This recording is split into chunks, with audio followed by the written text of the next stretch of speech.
I'm back. We're back to chapter 12 of the recruiting text. Chapter 12, pre-employment testing. Oh my goodness. You want to see me get worked up? Hoofda. Talk about pre-employment testing. We're led to believe that it's all very reliable, and it is not necessarily true.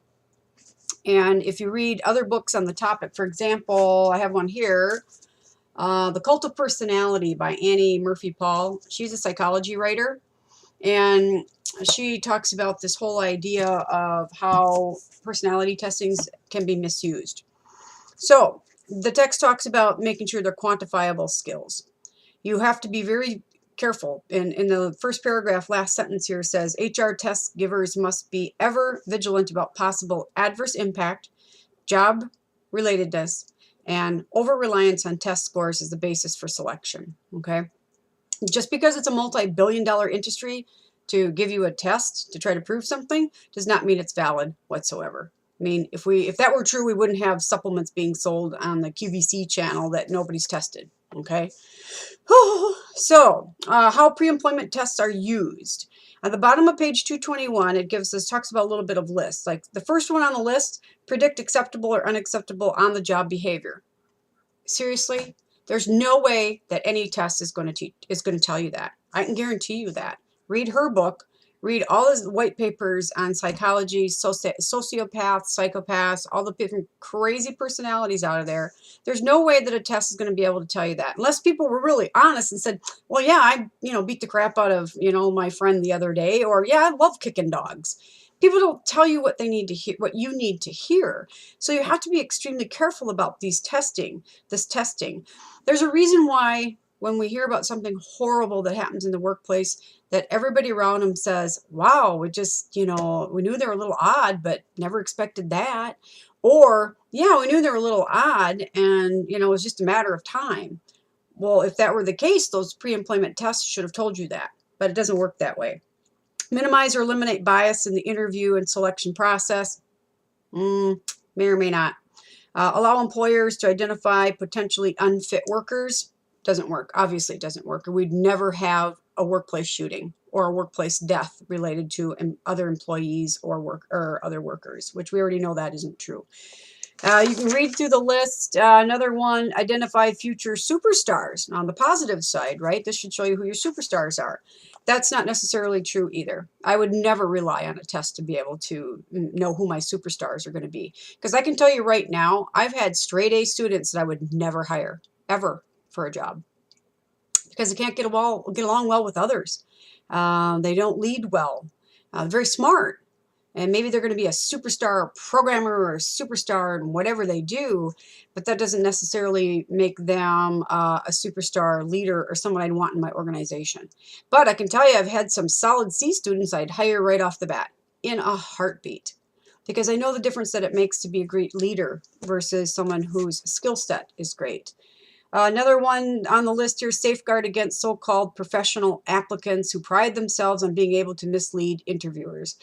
It's very rare that you're ever going to be able to prevent that from happening. If that were the case, I wouldn't be going from company to company for the last 15 years doing training sessions with HR people about the ultimate question that's always posed to me is, Rox, why is my best interviewee always turn out to be my worst employee?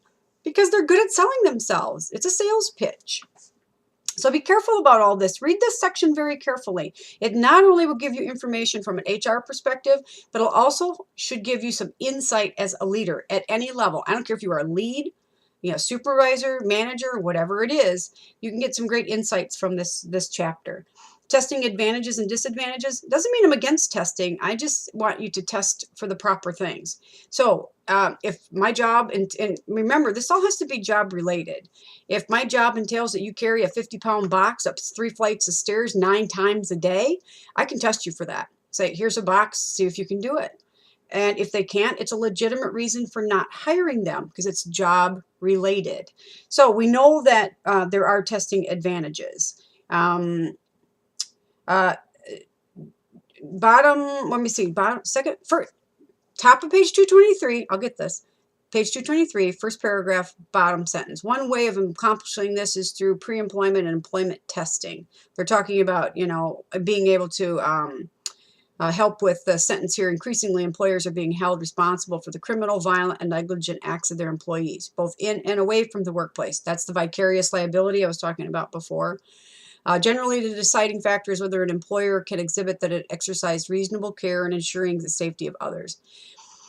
It's going to be rare that you're going to be able to make sure that you understand that or know that about someone through a test, but what it will do is show that at least you tried. That's as long as you haven't violated someone's rights. That would go back to that disparaged treatment, things like that. But there's no way through pre-employment and employment testing that you're, you know, going to be able to tell if someone, you know, 10 years down the road, you know, suffers a bad accident or loses a spouse or whatever that might trigger behaviors that were never there before. Okay. Testing disadvantages, there's plenty of them, i.e. why I do not give tests. If y'all haven't noticed as you're reading through the Blackboard site, I don't have tests or quizzes. It doesn't really tell me much. It tells me you can memorize stuff really well and you can cram for a test really well. You can regurgitate it out onto the page for me, but if I retest you in a week to 2 weeks, I think 2 weeks later, whatever, or 1 month later, whatever it is, there's like a 50% fail rate for the same test. And then I can make you fail even more if I just jumble up the arrangement of the questions, and I can make it even worse if I ask the same question just worded differently. So there's a lot of disadvantages as well. There's always advantages and disadvantages to everything, but make sure that you read those. On page 224, it says tests should be given only to evaluate specific skills, abilities, and traits that are called for in the available job. If you do that, you're probably going to be okay. Test validation. I kind of sum it up here where they give us some laws and some things like that. Exhibit 12 summarizes the testing advantages and disadvantages.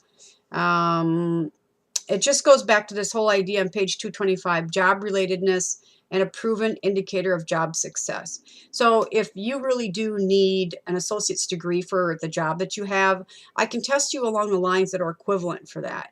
It wouldn't do me any good to test you at a significantly higher level if that is not needed for the job. If all it needs is a high school diploma for the job, then I should be testing on that level. That's all it means. Types of validity studies, criterion related, content validity, construct validity, the worst. Number 3 is the worst, by the way. But there are tests out there that are quite valid, and that's what they're talking about here. Is, you know, how do we know a study is valid? There's a lot of different ways, and we don't teach research in this program or anything. If you study a little bit about how we understand and conduct research, that'll help you with the validity of a test. So 9 out of 10 dentists recommend this toothpaste. Well, if I only ask 10 of them and they all work for me, well, 9 out of 10 of them said so. So, you know, you're not lying. Testing and biases. You know, make sure you review the Title VII of the Civil Rights Act of 1964, because this will help explain that idea of disparaged treatment. Dangerous areas to be careful about. Again, on page 227, the employer liability may occur under Title VII as it relates to numerous forms of testing. So what I call like my little gray dangerous areas, like drug and alcohol testing, psychological tests, I just wouldn't do it. Personality tests, they're fun to, I shouldn't say fun, they're informative. They can give you some insight into who you are, but that's who you were that day.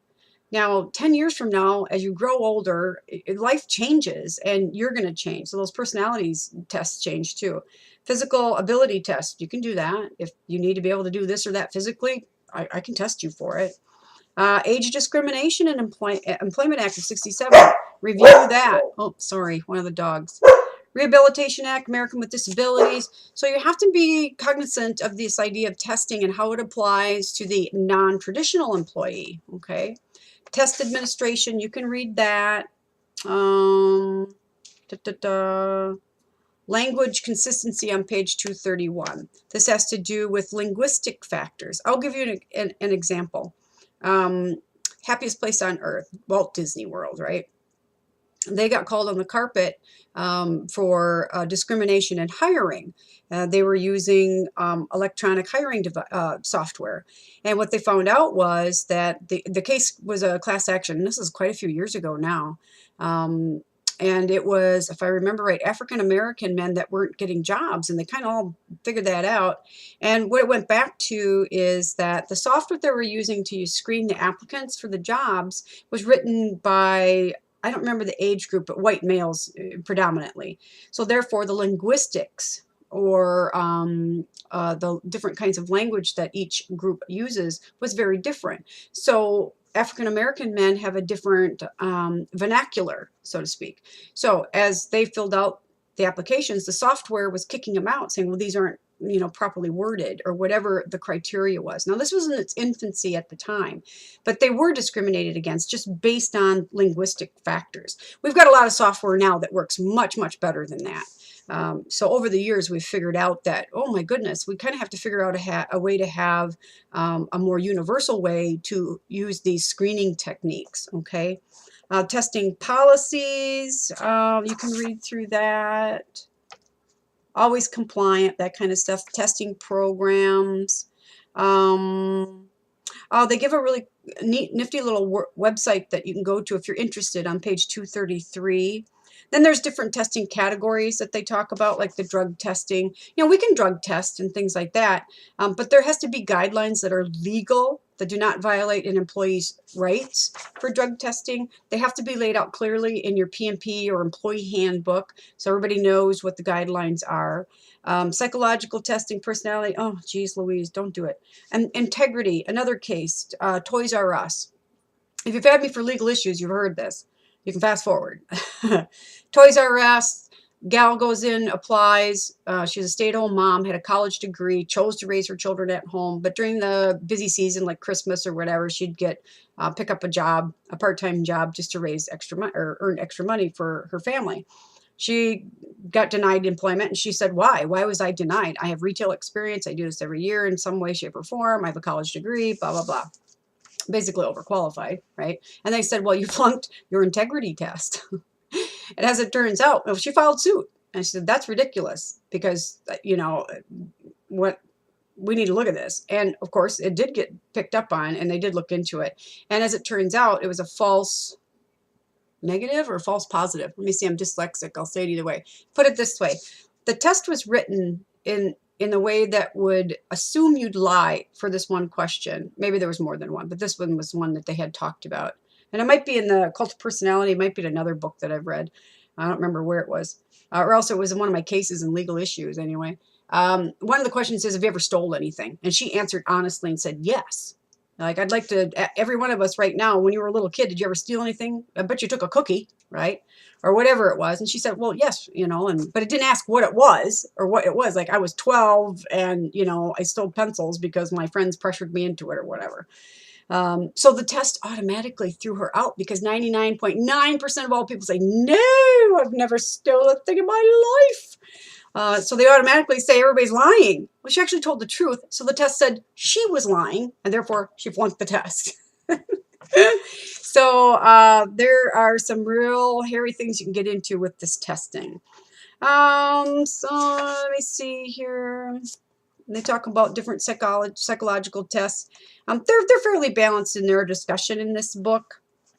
I just have to be very, very careful, because in this industry, there's a ton of, you know, tests out there and companies have to buy these tests. And these are, if you read the Cult of Personality, for example, they give you what the original tests were.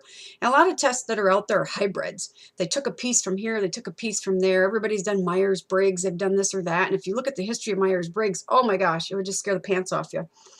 It was written by some housewife or whatever and her daughter, because they were bored or something. It wasn't written by a scientist originally. So, anywho, moving on, advocates and opponents. You can read that. Page 240, pre-employment physical examinations. Again, they have to be legitimate, they have to be legal, and they have to be, you have to consistently apply them. You can't just find this applicant and say, oh my God, I love everything about them. You don't have to do the test, we're going to hire you. You can't do that. They have to do the test if you tested somebody else, okay? And advantages, disadvantages, you guys can read through that. So that pretty much wraps up this idea of pre-employment testing. And then I'm having you guys do some exercises that involve this whole topic after you read this chapter. And it'd be interesting to get your take on it, because some people are real proponents to it and they have good reason to be. And some people just haven't had a lot of exposure or read much about it. So that wraps up chapter 6, everybody.